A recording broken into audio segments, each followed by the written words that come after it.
चिड़िया की कहानी। महुआपुर गांव में फेमस थे मोटू के पान। और मोटू के पान दूर दूर से लोग अलग अलग गांव से खाने के लिए आते थे। अरे मोटू काका, मेरे लिए एक पान जरा स्पेशल कत्था चूना लगाकर बना दो। हाँ काका, मेरे लिए भी एक पान दो। काका जरा कत्ता चूरा एक्स्ट्रा लगा देना, पान बढ़िया लगना चाहिए।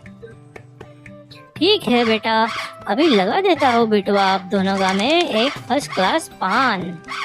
ठीक है मोटू काका, जितना हो उतना जल्दी कर देना। और हाँ, कोई पर्सनल काम करने जाना है हमें, इस बात का ध्यान रखना। और काका, यह बात हमें नहीं समझ में आती, आपके पान इतने स्वादिष्ट और इतने फेमस कैसे हो चुके हैं? दिल ही नहीं करता किसी और दुकान से पान लेने के लिए। क्या आप बता सकते हो इतने स्वादिष्ट पान आप कैसे बना लेते हैं? अरे बिटुआ, बरसों से इसमें मैं मेहनत कर रहा हूँ।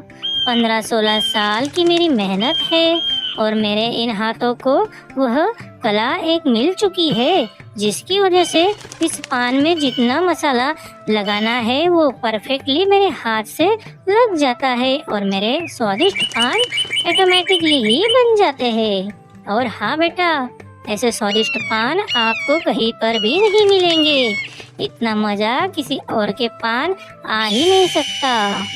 अरे हाँ हाँ काका, एकदम सही कहते हो आप। ऐसा मजा तो किसी और पान में भी अभी तक मिला ही नहीं है हम लोगों को। ऐसे ही मोटू के दुकान के ऊपर सारे ग्राहक आते थे और वह पान खाकर बहुत ही खुश हो जाते थे। उसी जंगल में एक पतलू नाम का चिड़ा भी रहता था। वह काफी गरीब था और वह सोचता था, हे भगवान, मेरे भी अच्छे दिन कब आएंगे? ये मोटू की दुकान तो कितनी तेजी से चल रही है और मेरे घर में कुछ भी अच्छा नहीं चल रहा है। तभी शाम हो जाती है।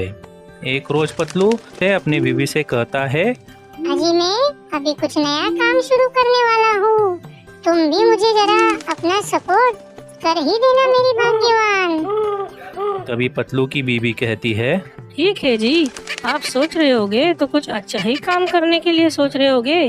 तभी सुबह हो जाती है। फिर दूसरी सुबह पतलू अपनी दुकान के लिए निकल लेता है और अपनी दुकान खोल देता है। लेकिन उस दिन पतलू की दुकान पर कोई भी नहीं आता है। सुबह से शाम हो जाती है। इधर मोटू की दुकान तो बहुत ही ज्यादा चल रही थी। वो अपनी दुकान बंद करके अपने घर जाता है।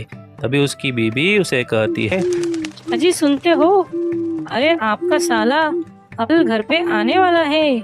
अभी कुछ दिनों में रक्षाबंधन जो आने वाली है, उसी के लिए वो बुलावा देने के लिए आने वाला है ना। कल दुकान से लौटते समय अच्छी अच्छी चीजें खाने के लिए जरूर लेके आना। ठीक है भाग्यवान, बचेगा उसमें मैं अच्छी अच्छी चीजें जरूर लेके आऊंगा। और अगर मेरा साला जल्दी आ गया तो उसे मेरे दुकान के भेज देना जरा, वो भी देख लेगा अपने जिलेबी की दुकान। ठीक है, आपने जैसा कहा मैं वैसा ही करूँगी। साला जैसे ही आता है आपका, भेज दूंगी उसे आपसे मिलने के लिए दुकान के ऊपर। फिर दूसरी सुबह पतलू अपनी दुकान के लिए निकल लेता है और अपनी दुकान खोल देता है। लेकिन उस दिन पतलू की दुकान पर कोई भी नहीं आता और इधर मोटू की दुकान तो बहुत ही ज़्यादा चल रही थी। पतलू उसकी दुकान की तरफ ही देखता रह जाता है। तभी वहाँ पर पतलू का साला आ जाता है और ध्यान मोटू की चलती हुई दुकान पर ही था। तभी उसका साला कहता है, अरे जीजा जी, आप क्या देख रहे हो उधर? अरे आपकी दुकान पे तो कोई एक भी ग्राहक नहीं है। उधर तो ऐसी भीड़ लगी है जैसे कि कोई मेला लगा हो।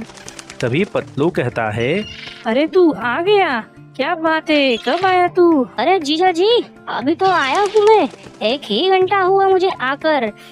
तभी दीदी ने कहा, जाओ तुम्हारे जीजा जी ने पान का नया स्टॉल लगाया हुआ है, जाके तनिक मिल के आ जाओ उन्हें। अरे अच्छा, ठीक किया तुमने। आओ बैठो स्टूल पे आराम से। क्या खाओगे बोलो, एक स्पेशल पान लगा दो तुम्हें मेरा। नहीं जीजा जी, आप बस रहने दो।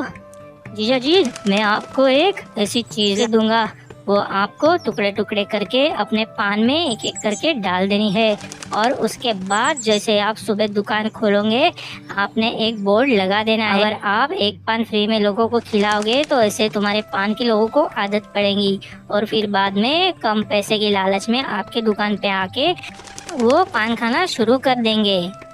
पतलू की उसकी बात को समझ जाता है।